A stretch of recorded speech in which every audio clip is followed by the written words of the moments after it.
Good morning, everybody, and welcome. I welcome everyone here. My name is Garrett Ripa. I'm the Acting Deputy Executive Associate Director for ICE ERO, and I welcome everyone here. More importantly, I want to recognize all of our state, local, and federal partners for this historic event, Operation Tidal Wave, which has been a tremendous success for Florida, and special for our principals that are here today, our ICE Deputy Director, Madison Sheehan, our Florida Governor, Ron DeSantis, Larry Keefe, who is the Executive Director for the Board of Immigration Enforcement, and finally, Jeff Denisi, who is the Chief Patrol Agent in charge for the Miami sector. Great opportunity to ask questions and to meet all these individuals. Again, it's been an historic event, and it's a commitment that we're all together. We're working together to make sure we get this done correctly and how we've always been doing it. Again, the ICE mission statement continues to be to protect the homeland against those individuals who undermine the integrity of our immigration laws. This operation encapsulates that, and I'm very proud to be here. And I will now introduce our ICE Deputy Director, Madison Sheehan. Good morning, everyone. I'm Madison Sheehan, the ICE Deputy Director. It's really an honor to be able to be here today with all of you to highlight the success of this historic operation, Operation Tidal Wave, which was created in partnership with the state of Florida and ICE. Since January 20th, President Trump has made a commitment to the American people to prioritize public safety as well as national security.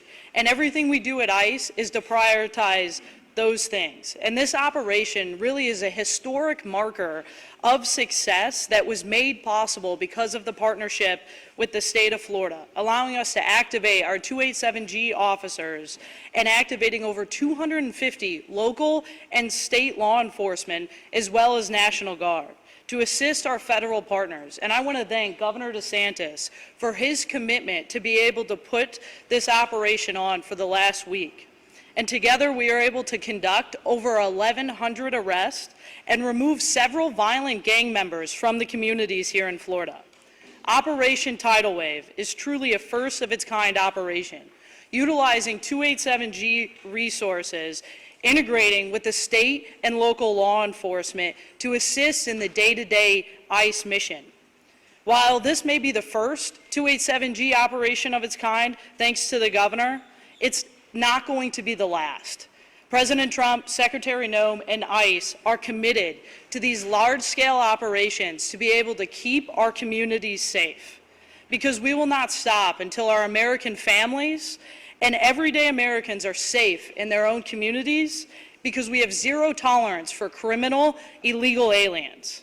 I want to also highlight some of the historic arrests that were made by our 287G partners, including a Brazilian national that has a history of aggravated assault.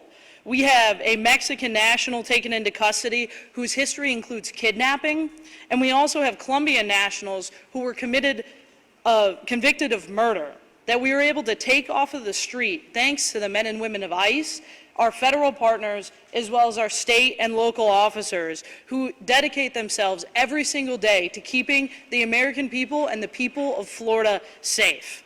I'd also like to thank our partners here at Operation Tidal Wave, including the Florida Department of Law Enforcement, the Florida Department of Emergency Management, the Florida Highway Patrol, the Florida National Guard, the Florida Sheriff's Association, as well as the Fish and Wildlife Commission and their Department of Corrections, who all came to the table when we were and met the moment that was asked of them, directed by Governor DeSantis, working directly with ICE here in the state of Florida to create this historic partnership that will go down as the most single arrest done by a state in a single week that ICE has ever had, leading up to that 1,100 arrests that we've been able to highlight over this last week. Truly a historic marker of a model that can be used not only here in the state of Florida for many operations to come, and I think the governor would agree that this will not be the last one here in the state of Florida, but also a model that we're able to take to other states to make it a priority that the president has kept to the American people to make sure our communities are safe and continue to be safe. I'd also like to thank our federal partners, including CBP, the U.S. Coast Guard, ATF, DEA, the FBI, and the U.S. Marshals. This is truly an all-government approach set the tone by President Trump and Secretary Noem, and ICE is able to take the lead with these partners to be able to make this historic event and historic operation, Operation Tidal Wave, happen. Again, I'd like to thank Governor DeSantis for his continued support and commitment to the people of ICE and the people of America to be able to get this done. I'd also like to thank President Trump and Secretary Noem for their continued leadership and commitment to the American people. Thank you. All right, and moving on, our great governor of Florida, Mr. Ron DeSantis. Well, thank you. 4 years ago, we had seen something that we had never seen in American history. We had a president, Joe Biden, that opened the border and basically declared that people could come illegally. Interior enforcement was rendered basically null and void, and this was impacting not just the southern border region of Texas or Arizona, but communities all across the country, including in the state of Florida. And so 4 years ago, we were sending people to the southern border to help supplement state efforts to try to mitigate the damage. And our Operation Lone Star saw more than 1,000 national, state guardsmen, state law enforcement officers go to Texas to assist the state of Texas in stopping this border invasion. We also, being a maritime state, we are vulnerable to having illegal boats coming and bringing illegal aliens onto our shores. This was particularly pressing when you had issues in Haiti bubble up even more, and there was a lot of issues that people thought was going to lead to a mass migration into the state of Florida. We launched Operation Vigilant Sentry. We deployed more than 250 officers and soldiers from Florida Division of Emergency Management, State Guard, and other state law enforcement agencies to patrol Florida's southern coast. That was supplementing what the Coast Guard is already doing, but because of our efforts, we were able to bring about more than 17,000 repatriations and almost 500 vessels removed since that time at the end of 2022. And we worked together with the Coast Guard on that, but that has been a huge, huge positive for us. Of course, our state efforts didn't end there. We were involved in illegal alien transport, similar to what Texas was doing, so that sanctuary jurisdictions were having to deal with the issues that the open border was bringing to other communities. And we were really on the front lines of that all 4 years of the Biden administration. Enter the 2024 election and the election of President Trump again. Border security and immigration enforcement was perhaps the signature issue of the president's first campaign in 2016 and this one where he got reelected. So we saw an opportunity to have a much different relationship with the federal government as it relates to immigration enforcement. So immediately I instructed our state agencies to engage in what are called 287G agreements with Immigration and Customs Enforcement, which basically leads to our state agencies being able to exercise authority in the immigration sphere to supplement and cooperate with the federal government. And we know that ICE had a rough run under Biden for 4 years. A lot of the things, this 287G program was effectively dormant. Certainly the task force model was dormant. So we did that. So you had Highway Patrol, Florida Department of Law Enforcement, Fish and Wildlife, all those agencies signing agreements. And I think you now have, I read a blurb that you have like 500 agencies, law enforcement agencies across the country that now have these agreements with ICE, and about half of those are in Florida, state and local, which we're really, really proud of. We're also, though, not just stopping with law enforcement. We've also done 287G agreements with regulatory agencies in Florida. Our Department of Business and Professional Regulation, Division of Alcoholic Beverage and Tobacco, the Florida Gaming Control Commission, and the Florida Lottery all operate in what we would consider target-rich environments. During their routine inspection and investigative duties, special agents are oftentimes in contact with people who may be in our country illegally. So we think deputizing those officers in regulatory spaces is going to be another source to lead to these immigration enforcement efforts. Now, when President Trump was preparing to take office, I called a special session of the Florida legislature because I knew that we needed policy in Florida that would require all state and local agencies, law enforcement, to participate in these efforts. We're not a sanctuary state. We ban sanctuary cities, but that just means you can sit on your hands. Yeah, you can't sabotage the efforts, but you are under no obligation to be on the team. We had to battle some of the folks in the House of Representatives in Florida, but we were able to get that done. And so now all 67 counties have 287G agreements with their sheriff's departments, and we're adding more and more police departments each and every day. So Florida's really led the effort there. Some of these agencies would have wanted to be a part of the fight. Others would have rather not have been part of the fight, but because of our legislation, they are all, in fact, a part of the fight. And this is something that's been really, really good. And there's been a lot of great enforcement efforts leading up to Operation Tidal Wave, but this has been the first of its kind throughout the United States. This is the largest immigration enforcement operation that we've seen in quite some time throughout the entire country. Florida state agencies assisted federal authorities to arrest over 1,100 illegal aliens across the state. That is a really significant impact, and we're demonstrating why we're going to continue to lead on this issue. And you see some of the people that were arrested there. These are people that should have never been in our country. Some of these people had been previously deported. Some of these people had been alerted on the Biden administration, but this is something they didn't want to have to do with it. So our folks have worked hand in hand with DHS to really, really make a difference for the people of Florida and for the people of the United States of America. Because I think when you're dealing with people, millions and millions of people here illegally, you see some of these folks who have huge, huge problems in their background, with their conduct, and really put our communities at risk. It's important that the law is enforced. It's important that those people are taken care of. But what it also does is sends the message going forward: the United States of America is serious about enforcing its immigration laws. So whereas under the previous president, you could pay coyotes and come to the border knowing that you'd be home free once you got there, there's a new sheriff in town. That is not going to be permitted. And I think that's one of the reasons why you've had the largest drop in border crossings in American history during President Trump's first 100 days. And so this has been night and day in terms of our state efforts, working with the Trump administration. I think it's going very, very well. That was not necessarily the case under the previous administration. What I'd also say is this: we have the best emergency response team in the country. Our state agencies are very versatile. We have both a National Guard and a State Guard who are used to responding to different types of contingencies. We're ready, willing, and able to take it to the next level. We have submitted plans to DHS to say, if this is approved, we will go off to the races, and we will be able to do really from soup to nuts, from apprehension to detention, even putting some of our people in the National Guard in line to serve as immigration judges to process this. We can do it. And I'd also say, you hear a lot about due process.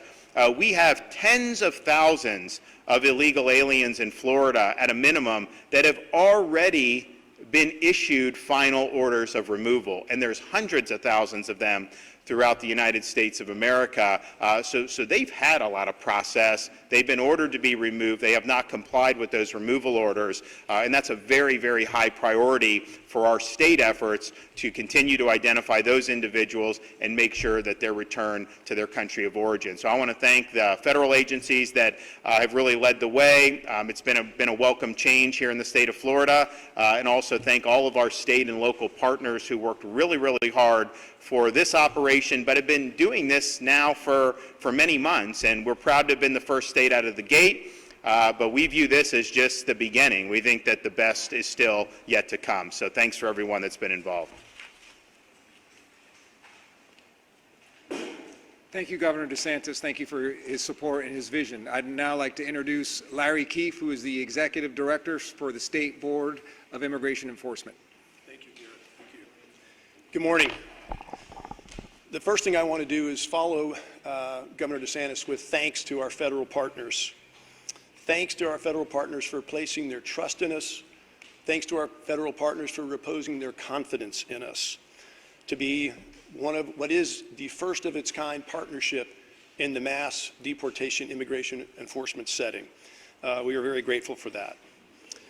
100 days ago, the President of the United States, upon his inauguration, declared a national emergency.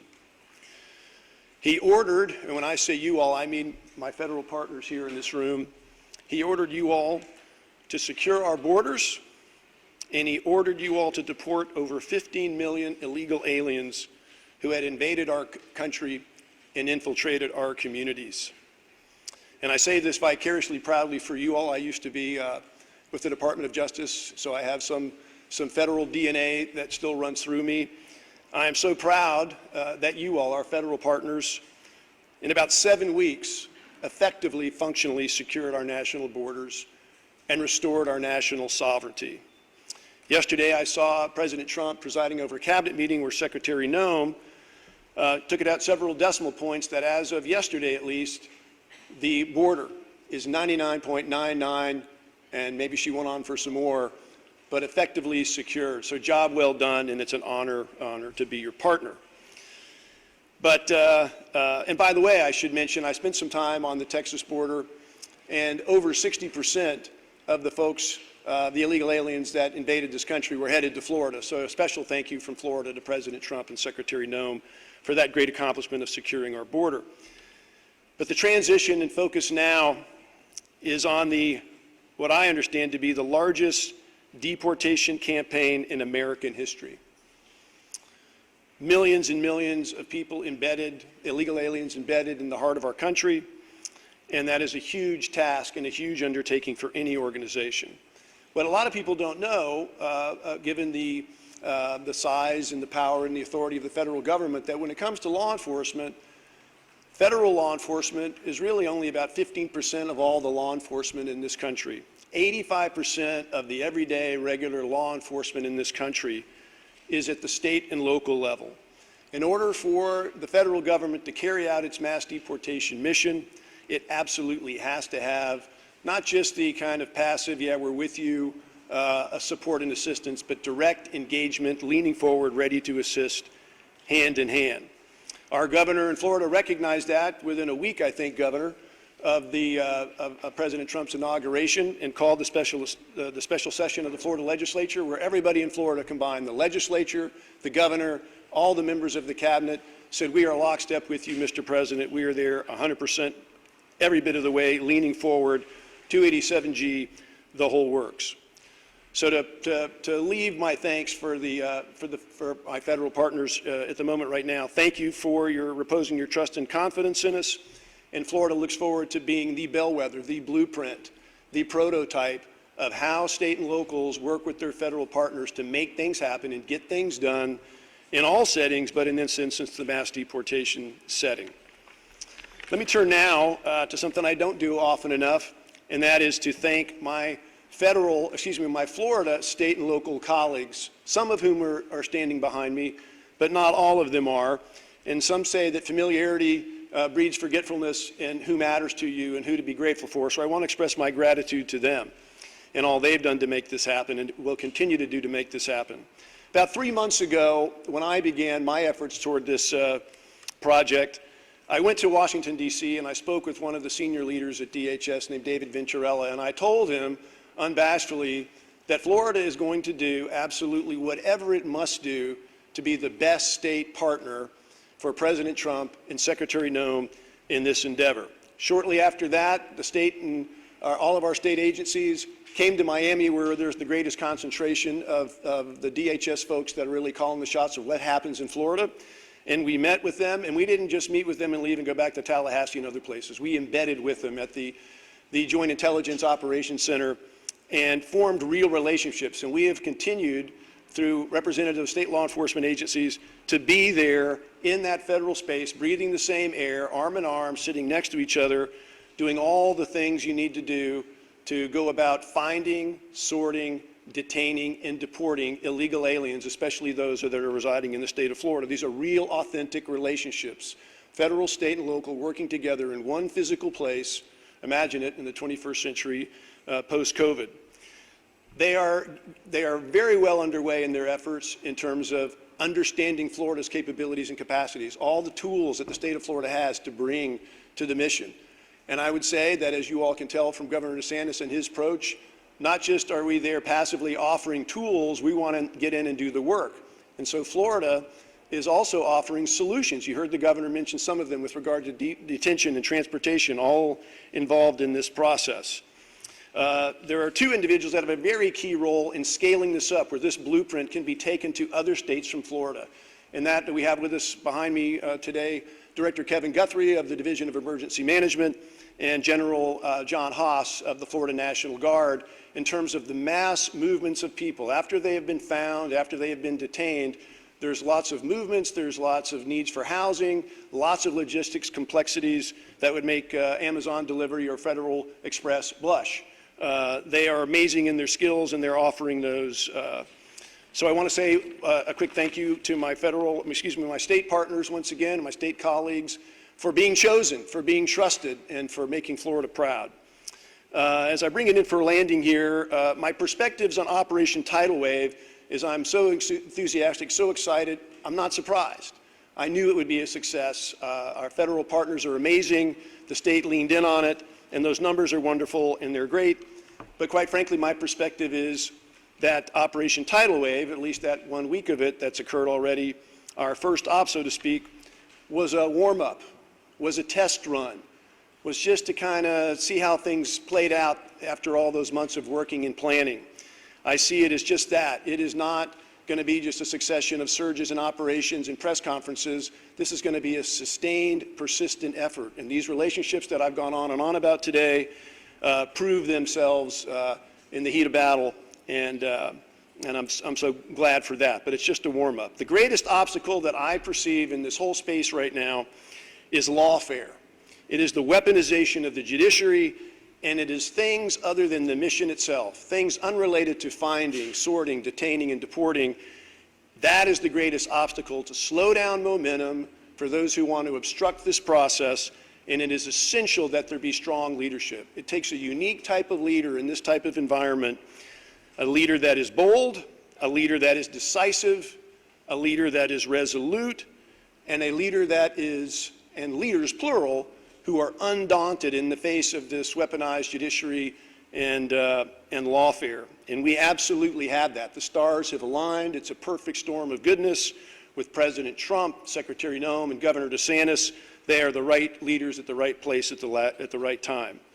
Lastly, my perspectives on the partnership going forward. Once again, what has happened here this past week that we're here talking about today is a warm-up. What matters now is how we put together our plan, or finalize our plan for execution on what is going to be constant, persistent pressure and effort in this process. And a key to that is going to be measuring success. A lot of people fear accountability. They don't like it. They don't like to measure things. But this is quintessentially a numbers mission. If you're engaged in mass deportation and you're focused on success in mass deportation in Florida, then you got to know, how many apprehensions are you having? How many people have you detained? How many people have you deported? So it is key for the citizens of the state and the citizens of the country to hold their leaders accountable, to find out, what is your sheriff doing? What is your police chief doing? What are those law enforcement agencies or local officials doing that they can do to assist in this emergency mission? That's all I have. Thank you very much, and once again, thanks to our federal host and partners. Thank you, Mr. Keefe. And now I'd like to introduce the Chief Patrol Agent for the Miami sector, Chief Jeff Denisi. Good morning.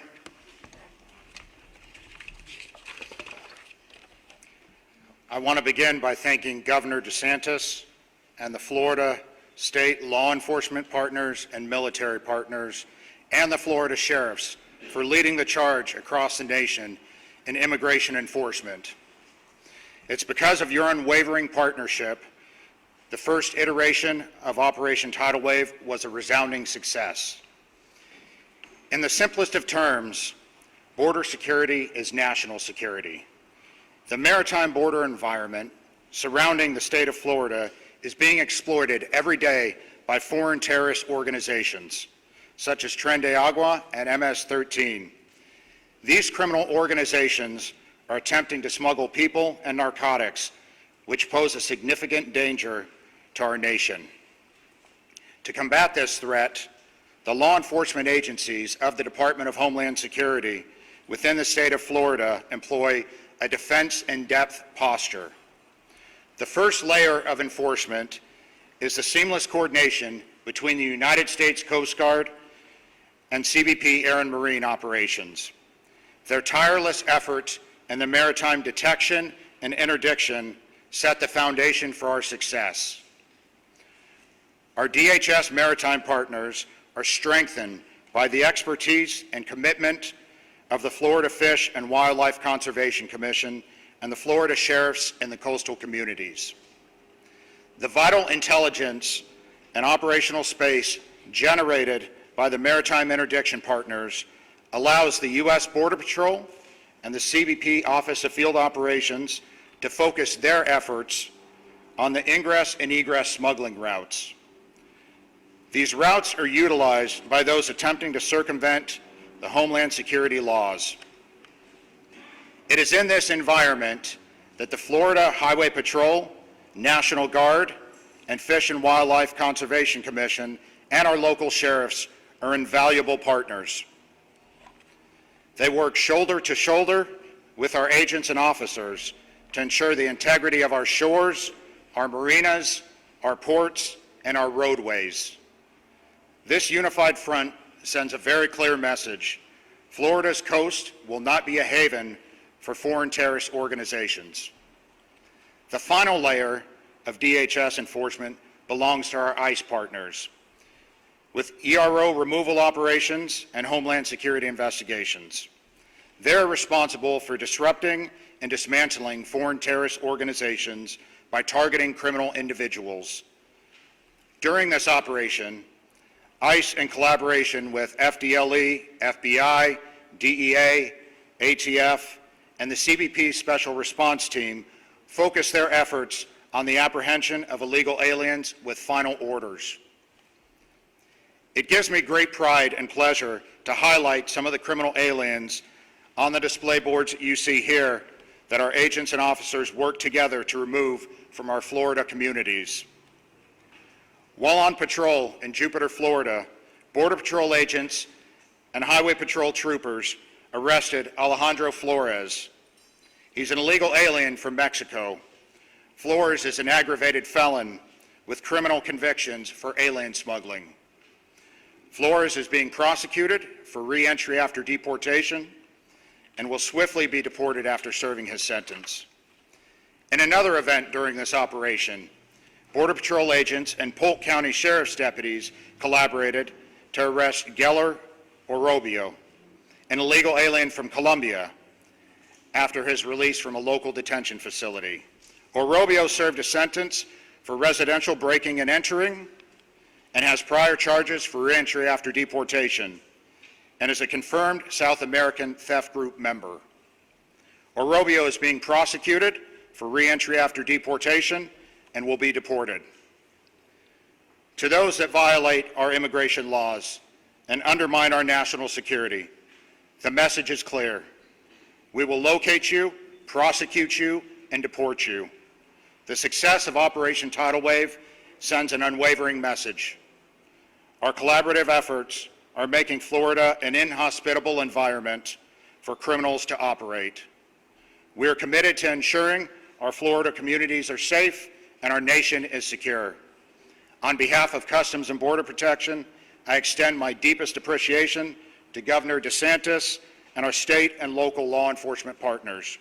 Your commitment to the safety and security in Florida is steadfast, and we are honored to stand alongside you in this vital mission. Together we are stronger, and we will continue to make a difference. Thank you.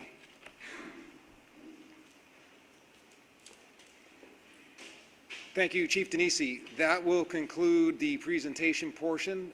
We will open it up for a few questions that are germane to the Operation Tidal Wave. Ma'am. Sorry, sir, can you spell the two names that you would just say? Because there's no, you don't mean all for point of Curtis and who else from Colombia? Can you spell it for us? Sure. And also, we don't have any names on those names, the names that you mentioned there are different than the names that you Okay, we can definitely get you updates. I don't think that's a problem. The first name is Geller Orobio, Orobio, and he's the Colombian individual you see over here. Geller. That's G-E-I-L-E-R.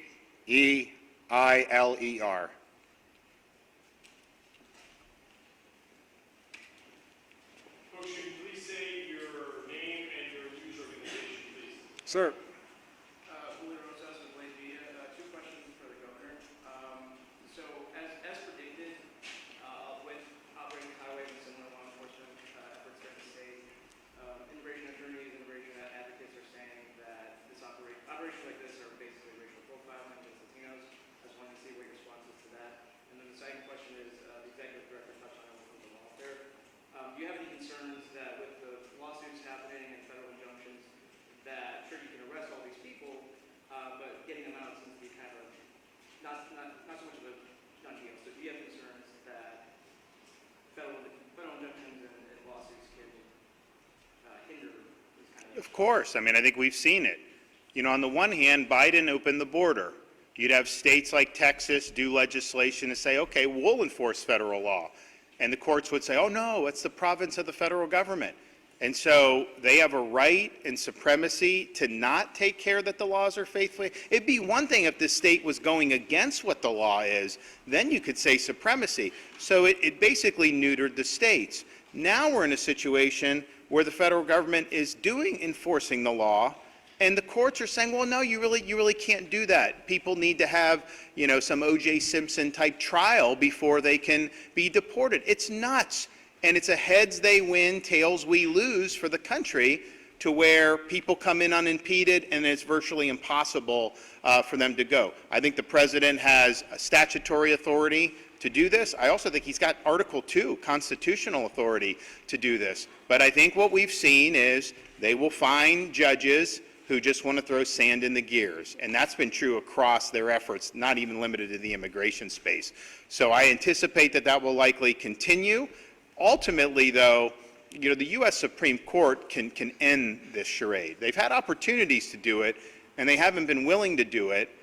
They've created some of the mess in the immigration space with the jurisprudence. They should reverse U.S. versus Arizona. That was not the right decision. That was a split decision from the court. And so they have an opportunity to get this basically on better footing, because right now you have the policies are really being hijacked by these district judges. And they shouldn't be able to do a nationwide injunction. If you have an illegal alien that they sue for, and the judge wants to find something, even though I probably wouldn't agree with that, that should apply to that case. It shouldn't stop immigration enforcement efforts writ large. So we're going to continue to deal with those issues, but I do think these are going to need resolution by the U.S. Supreme Court, and I don't think you're going to see it end until that happens. Anything about racial profiling, Governor? There's no racial profiling. If you're here illegally, then you're in violation of the law. And there's not saying that, you know, only people of one shade, or that. If you're illegal, you're illegal. And we're going to hold you accountable. Ma'am. Hi, so I was wondering how you guys are handling the balance between pursuing what you consider foreign criminals and national criminals, because foreigners are not the only criminals. Law enforcement agents at the state and local levels also need to pursue national U.S. citizens that are committing crimes. So how are we balancing that to make sure we're not distracting them from their job? I can take that. Sure. Well, our state and local, they are doing their jobs as they always do. Their role in this is to supplement the efforts that the feds are doing. The reality is they come into contact with illegal aliens more than the feds do, just in a matter of course. And so to have this cooperation, I mean, our highway patrol, you have people driving on the highways here illegally, we don't issue driver's license, we don't recognize driver's license, we don't recognize any ID for people here illegally in Florida, but nevertheless they're driving. Well, our highway patrol can then work with ICE and get this process moving. So it works well in harmony, and I think ultimately, if you're enforcing immigration laws consistently, I think that leads to less crime overall, and I think it ends up helping their missions. Sir.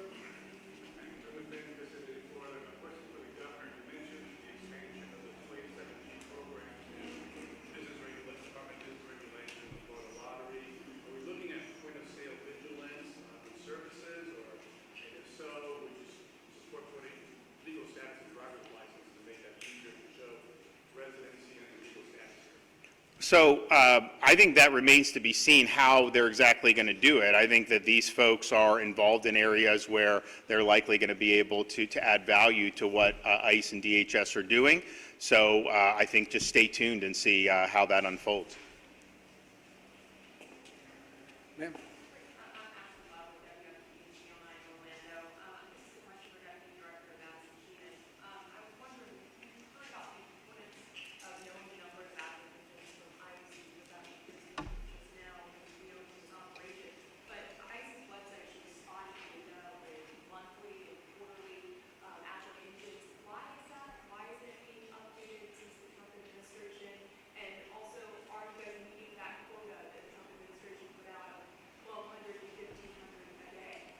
Look, we work with the White House every day. We update them on the numbers every single day, and we're working closely with the president, his team directly at the White House, as well as Maine DHS team with Secretary Noem every single day. We saw the numbers we put out for the first 100 days, roughly 65,000 arrests in the first 100 days, which is truly a historic number. And I think, and the governor has mentioned this too, I think the biggest difference is the way we're counting every arrest. These are legitimate arrests. These are criminal aliens. We have zero tolerance for criminal aliens to be in this country.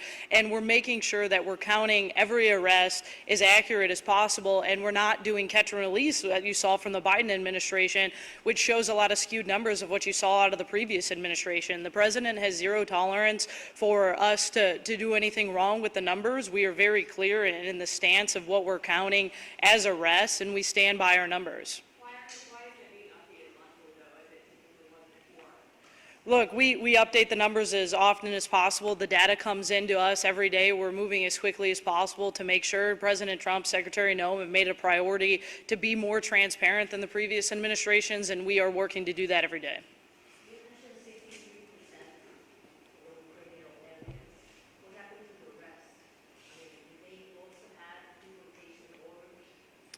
Yes, everybody that is in this country illegally is a criminal, and so we are processing them through the immigration courts, the due process, to make sure that we get them through the courts, through the DOJ process, and then from there they will be deported, turning the outcome of those cases. You made mention of certainly the focus is on criminal immigrants, but we've certainly seen some stories where mothers who have either overstayed visas or have shown up for a regular appointment and they have a deportation order and with no criminal history, so that person along with their child is deported. And we've seen a bunch of instances many reference as collateral.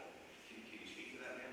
Mothers with no criminal history with infant child or babies are being deported, and is that how the process is supposed to work? Look, I stand by what we've said since day one, since January 20th. If you are in this country illegally, you are a criminal. We have zero tolerance for criminal aliens in this country. As far as a conversation about children, I think the real conversation we should be having is about the 500,000 children that the Biden administration allowed to come unaccompanied across the border, that President Trump has made a priority to get them back home with their families. Question for the governor, just about the intersection of state law. We saw in the federal court in Miami on Friday, a judge had reiterated that there was a stay, said that there was 15 arrests that apparently were made. One was with a U.S. citizen up in Tallahassee on a violation of a federal order. We hear you kind of take a jab at the due process and the judicial, but It's not taking a jab. It's just, you can't have effective immigration enforcement if you have elaborate procedures that you have to go through. It is not punishment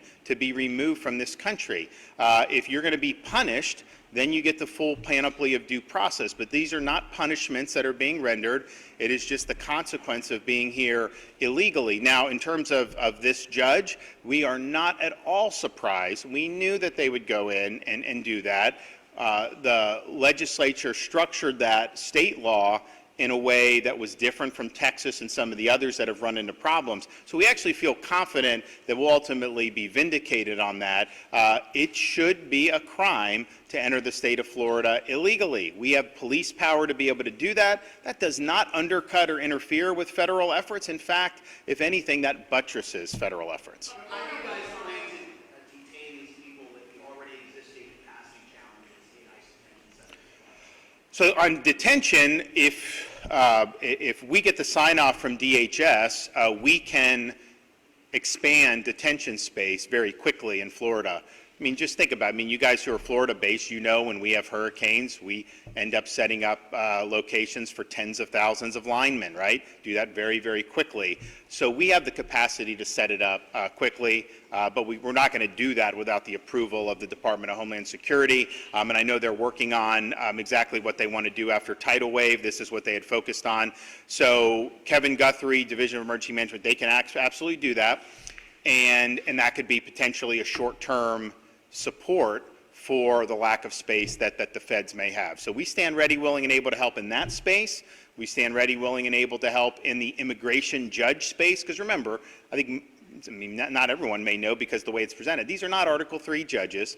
They are executive branch employees, basically. We can absolutely deputize judge advocates from our National Guard units to serve as immigration judges. We can do others to do that. So we'll help on that piece as well, and we can even help on the transport piece, whether it's transporting. I know that they were talking about Gitmo. I don't know that they've used that, but we can help with that as well. So we can really be a force multiplier in Florida, and a lot of it is just because, well, one, we're committed to the mission. We think it's important.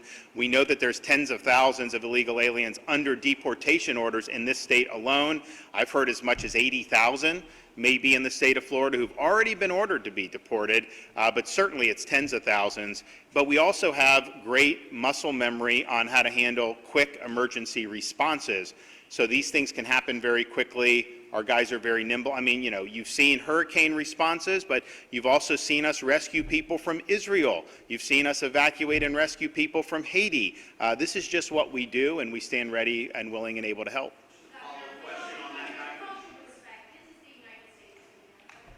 Where are you from? Okay. Great, thanks.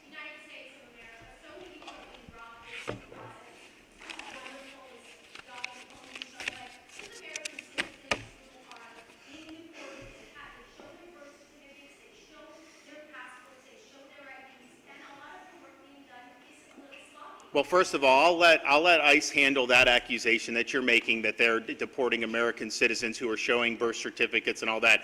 I don't believe that that's true, but I'll let them respond to that. But you seem to have no sympathy. You seem to have no sympathy for people that have been victimized by illegal aliens. What about people? You have someone driving drunk and kills American citizen. What about people that have been deported previously and let in under Biden, who then commit sexual offenses or commit homicides? And then we have more victims as a result of the federal government's previous inattention and unwillingness to enforce the law. So there are a lot of people that have been harmed by illegal immigration. There have been people that have been harmed by Tren de Aragua gang members who should not be in this country in the first place. So let's just be clear. Who are you fighting for? We're fighting for the citizens of Florida. We want them to be able to live in a society that upholds the rule of law. We want them to be able to live in a state that is safe. And we have to take action on it. I'll let them address your accusation. But the notion that somehow this is America, therefore we're supposed to have an open border, we're not supposed to enforce immigration laws, we're supposed to just sit on our hands when Biden let in 7 or 8 million people illegally into the country? No, that is not responsible. That is not what our citizens elected us to do. So we're in this fight. I think a lot of these narratives that I hear, to me, just instinctively, I think they're fake narratives because I've seen it happen so many times. But I will let folks at ICE respond to your accusation. Well, the first thing I'll say is that I think the governor's words really stand on their own. The men and women of ICE are working every single day to protect the communities, working with state and local officials to do our very best to protect the communities after the Biden administration opened our borders, allowed people to come into this country that should have never came into this country in the first place, jeopardizing our families and our communities and putting them in harm's way on a daily basis. The men and women of ICE are going into those communities to protect the men and women in these communities, to be able to do the mission that we've been set on every single day that the president has given us. According to court documents, however, of the 349,000 new court cases in 2025 alone, only 1% are new cases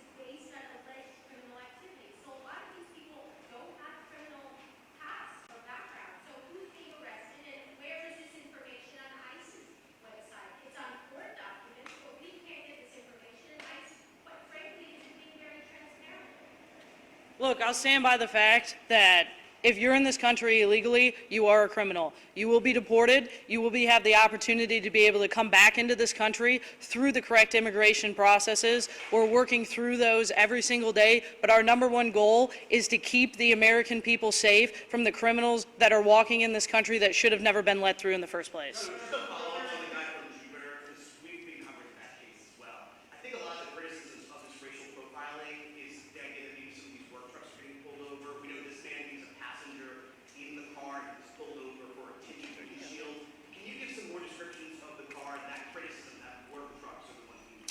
So let me tell you how we operate on the highways. Not only working with Florida Highway Patrol, they're pulling people over every day for traffic violations, but when you see a Border Patrol agent, a marked green and white out there on the highway, this is how they operate. They're cruising along the highway and they're looking for reactions. Reactions from the driver, first of all. The driver looks over and then looks away and won't look at them again. You know, they vary their speed, they move away from that marked unit. We run the license plate comes back to an illegal alien. We have the name of the individual registered to the vehicle, we get their DOB from there, and we run it through our immigration systems. So we know when we pull that person over, the registered owner of that vehicle, which gives us reasonable suspicion to stop the vehicle, is an illegal alien. He may not be in that vehicle, but it gives us enough reasonable suspicion, which is what we need to stop a vehicle. There is no racial profiling going on. Governor, you said some agencies wanted to be part of this fight, some agencies would rather not have been part of this fight. Can you be a little more specific? And was there any pushback or just outright refusal from any agencies or any officials with these agencies or even public officials or state officials to be part of this? So, no, that's not what I meant. What I was referencing is when we did the special session, one of the things I insisted on was that we impose a duty on all state and local law enforcement to actively assist and participate. I think the language is you have to use your full efforts available to you. Now, obviously, some of our rural sheriffs, they may not have any personnel. Some of our more urban areas probably have a little bit more ability. They also provided funding, though, of course, to help these agencies. We didn't want to do an unfunded mandate. But my point on that is, had we not imposed that duty, you would not have had 67 sheriffs do 287G agreements. You would have had some, maybe even most of them, but you definitely wouldn't have had all of them. You wouldn't have the number of municipal agencies, police departments that have had the 287G had we not imposed the duty. And so that is just, and it's not, I mean, you have some sheriffs that are, you know, conservative law and order, but their view is maybe, hey, the feds can just take care of it. You know, I got enough on my plate. And I get that, but that ultimately doesn't work because this is a problem that is not just limited to ICE agents. I mean, it's a problem that affects communities throughout the state of Florida. It does affect criminal activity. It is a way to bring in drugs, bring in human trafficking, a whole bunch of other stuff. So they're all on board. They've all signed up. As far as I know, every agency is following their duties under state law. And I know that when there have been questions about that, like we had in Orange County, the Florida Attorney General reminded the folks there of the duties under law, and that was taken care of. But it was nothing about this tidal wave. That wasn't what I meant. I meant going into the special session. Had we not sought the legislation, I think that Florida's enforcement would be a little bit more patchwork. I think most of the agencies would probably, our state agencies for sure, because we said the state has to be involved. But on the local level, I think you would have seen some involved and then some. None of them would have been sanctuary because that's against Florida law. But there's a difference between not being a sanctuary and then being on the team and actually helping to amplify the efforts.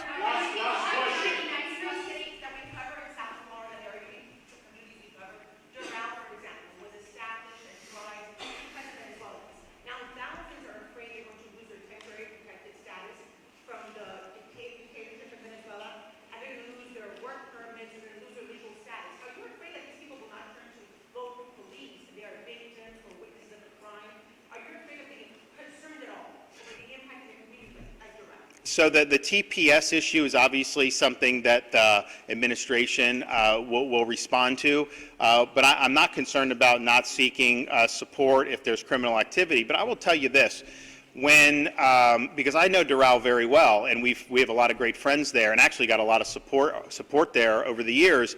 When we did the Martha's Vineyard, it was mostly Venezuelans who were on that, and people were saying, "Oh my gosh, Doral, they're going to be so upset because they were Venezuelans." And it turned out these people were thanking me because what they saw was the regime sending people to the border who shouldn't be in the United States. And so I think the way it can be presented by some of the media is different from what you hear from people when you actually get on the ground and cut through the BS. And so, we've got a very vibrant Venezuelan American community, made huge contributions to South Florida and to the state of Florida, and that will continue.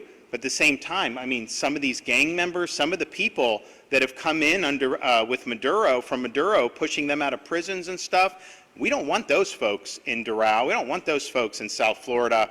And I think that there's a pretty clear distinction on those two types of folks. I want to thank everybody. I want to thank the governor. Thank you, everyone, for attending today. Again, thank you very much.